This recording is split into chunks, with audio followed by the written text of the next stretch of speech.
Happy Monday, everybody. I hope everybody is having a terrific first Monday of the new year. So listen, what we're going to be doing here, also I don't have an intro yet, but we're working on that. What we are going to be doing here, since I've been gone for like a year or two or longer, is we are going to be, at least once a week, discussing some kind of really interesting anything. Whether it's something that's in the news, whether it's something that maybe isn't in the news anymore, but has already happened, things like that. Today, we are going to be discussing something that has been very, very heavily in the news, at least over the course of the past 6 months or so, I would say. And that is the case of the possible resentencing of Lyle and Erik Menendez. For those of you who don't know, but I'm sure a majority of you do, Lyle and Erik were sentenced to life in prison without the possibility of parole for the 1989 murders of their mother and father, Kitty and Jose Menendez, in their Beverly Hills home. They went to trial, as you do when this kind of thing happens, and their first trial was a very emotional trial. They talked about different types of abuse they had undergone by the hands of their father and their mother in some cases, as well as the fact that their mother really did not do anything to help them when it came to the abuse at the hands of their father. So with that, and it was things like SA, and they were children when these things were going on. So yeah, that's why there was that little trigger warning in the beginning. So people who are not on board with listening to this kind of stuff, click off. I promise I am going to have plenty more content. I'm going to have really lighthearted stuff. I post little shorts all the time, and those are normally related to animals in some way, shape, or form. So there's stuff like that too. So if this is not your thing or something you don't think you can make it through, by all means, wait for the next video. I guarantee it's going to be a little bit more lighthearted than this, although I don't know what it's going to be yet. With that said, again, most of you clicking on this video probably know a little bit about what's going on as far as the resentencing, why things are a little tough right now as far as that goes. But if you don't, I'm going to give you a little rundown of what has been going on in the course of the past few months. So in October, District Attorney Gascon did file to have the brothers resentenced. However, about a month after that, on election night, he was defeated by Nathan Hochman. Nathan Hochman would take the position of District Attorney of Los Angeles in December of 2024. I think exactly a month ago, almost to the day. So that was what it was. I mean, I didn't know very much about him. I don't live in California or LA or anywhere near there. I am in Illinois. So I know very little about the politics of that state, of any of the cities there. Well, okay, now I know more, but you know what I'm trying to say. You get it. So I wasn't really sure if that was necessarily a bad thing in the beginning. I was like, okay, well, I mean, he could be just as on board with the resentencing as Gascon was. And I was sadly wrong. Yeah. So what ended up happening that month, December, Hochman did indeed meet with a family member of one of the victims. So Kitty and Jose would be the victims because they were the ones that were murdered. I get it. I do get it. I do understand. Yes. Okay. I mean, I'm not going to deny that. It is, and I'm not going to say that, that them killing their parents was the right move to make. Obviously it wasn't. And they both know that now and knew that very shortly after they did it. However, you can't undo that. And also, they would not have done it had they not been abused the way that they were. With that said, the thing is that many people, including their family members, don't believe that they are a threat to society, and they are correct. They are not a threat to society. They were a threat to the people who were a threat to them. And now that those people have been eliminated, I believe that they will go on into the world and do really, really great things. So Hockman did meet first with Milton Anderson. Milton Anderson is the brother of Kitty Menendez. Kitty Menendez, Mary Louise Menendez, was Mary Louise Anderson before she got married. That's where the Anderson family comes in. Just in case stuff like that, people might not be super familiar with the names and all that. So I got you. And Milton is the one family member that is not supporting the release of the brothers. There was a second, Brian Anderson, who is no longer with us. So right now it is only Milton. Milton's kind of standing on his own. He does have an older sister, Joan Vandermolen. Joan was Kitty's older sister, and she is still with us, knock on wood. However, she did fall ill on Christmas Day, and the update that we've gotten since then was that she was doing better. It didn't sound like she was completely out of the woods yet, but it sounded like things were getting better. She was improving, which of course is always a good thing. There has been no word on her health since then, but I'm going to go ahead and assume that no news on that front is good news. If there is an update about that, I will definitely make sure I put that as a short on here sometime when that happens. But she is very much in support of the release of the brothers. In fact, Joan and Terry is Jose's sister, have both flown out to Los Angeles countless times to hold press conference. The whole family held the press conference, but to be present at these press conferences, asking for the release of the brothers. Now, keep in mind, these are the sisters of the two murder victims.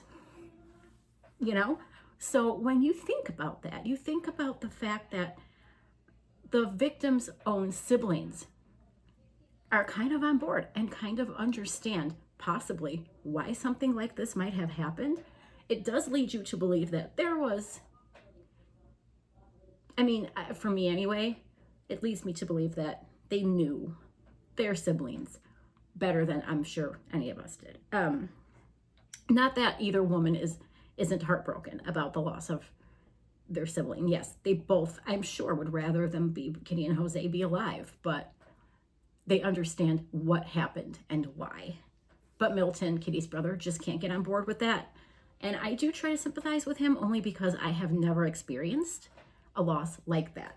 So I try to get where he's coming from. The thing that's hard for me is that his sister, Joan, lost the same sister he did the same way that he did. Yet she can sit here and think, well, okay, these awful abuses that they had gone through, that the boys had gone through as children until the times they were 18 and 21, which was when the murders took place, could possibly lead them to do something like this. But I don't know. Again, everybody handles these things differently, and I am trying to be supportive of that as well and understanding. So with that said, Hockman did meet with Milton, and as of that time, he had not yet agreed to meet, or he had not yet confronted the 25 or more other family members that were on board with the release of the brothers. And so, because of that, their cousin Anna Maria, who is Jose's niece, kind of, released a very strongly worded TikTok explaining, hey, sorry, but you haven't contacted any of us to talk to any of us, and the only person you have talked to is the one individual who did not want them released. Add to that the fact that the attorney for that individual was somebody who helped Hockman in his campaign. So the issue with that was that they were like, there is some bias here and there is some conflict of interest, which I am going to be honest, I don't know very much about politics. I know very little about law, but yeah, I can see that there could have been a conflict of interest there. And I could see why that would be assumed, because I feel like I would assume that as well, even as someone who knows little to nothing about the political world. I try not to know a lot about that. I'm always making sure I know enough to go out and vote and know who I'm voting for. But aside from that, I don't really understand a lot of what goes into all of that. Lo and behold, anyway, one thing leads to another. The family members do eventually get a meeting scheduled with District Attorney Hockman. This meeting took place Friday in the afternoon. 25 or more of the family members from the Menendez and Anderson side did get to have a meeting with Mr. Hochman, DA, District Attorney Hochman, sorry. He did work hard to get that title, so I'm gonna give him that title, even though I don't necessarily always agree with everything he does and says. So District Attorney Hochman did meet with these family members. They did have conversations. Anna Maria said in a TikTok that they all got to say what they needed to say. They voiced their concerns about the men having been in prison for this long. He voiced his concerns, I'm assuming, about what it means to let them out. All the family members did get to express how deeply they love Erik and Lyle and want them out of prison. Anna Maria said it went well as far as she knows. I mean, you know, when you don't know someone, like, they don't really know District Attorney Hochman, so it's kind of difficult to know what he's exactly thinking and everything like that. So what I'm going to do really quick here is I am going to read the statement that was released last night by the DA's office. Can this blow up in here? Come on. Oh, I'm trying to make this like legible here, y'all. Okay, what is happening? Oh gosh. Okay, here is the statement from Los Angeles County District Attorney Nathan Hochman on the meeting with the Menendez family. During the course of this journey together, I'm going to learn how to words. Mark my words. You're going to be here to witness it, okay? The statement reads, earlier today, I had the opportunity to meet with approximately 25 members of the Menendez family to discuss their concerns regarding the ongoing review of the Menendez brothers' case. It was a productive and important conversation, and I appreciate the family's willingness to share their perspectives. This meeting is part of our thorough review of the facts and the law, including analyzing thousands of pages of confidential prison records, transcripts from 2 months long trials, and appellate decisions. I can't read this because it's too small. I'm sorry. In addition to speaking with the victims' family members, we are speaking with the prosecutors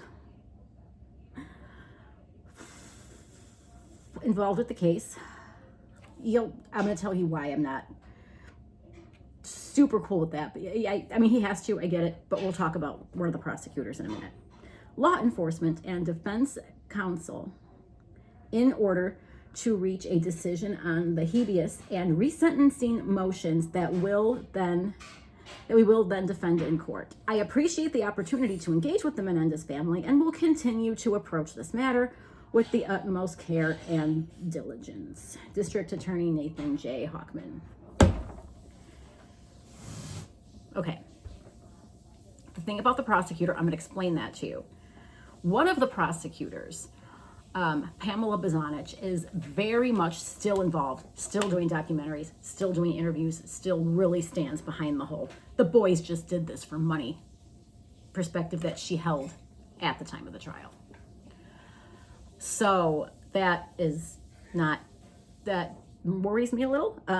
But yeah, I mean, it's part of his job, Hochman's job. He has to interview her. So, oh God. Oh, Pamela, please don't. Just don't, girl. Okay. So right now, that is where everything stands. This month, on the 30th and the 31st, there is going to be talk about the resentencing and all of that. So up until that point, we really don't have, we're not going to have a lot of updates because he's not going to tell us what he thinks or what he's going to suggest until the 30th. Hochman has, however, admitted that it is up to the judge. It is not up to him. Of course, just like Gascon did, he can give an order about his opinion, things like that, what he thinks based on his research. But at the end of the day, it is going to be up to the judge in charge. So we're going to have to see where that all goes. I really don't think that there are going to be a lot of updates up until that time, but if there are, I will be here. Lyle's 57th birthday is coming up Friday, so there is that. But of course, I don't know if there's going to be anything fun, I don't know how they do that there in prison. But anyway, I am going to kind of yeah, again, in shorts, I'll keep you updated, but up until the time of the 30th, I think that's pretty much where this stands. I think that's pretty much where this is going to end, and we will see what happens on the 30th and 31st of this month, and then I will be back the day after that to kind of give you an update on what is going on. But until then, you guys, I will see you all in the next video, which will be about something, I promise, a little bit more lighthearted, and I hope that you have a great first full week of 2025. Bye, guys.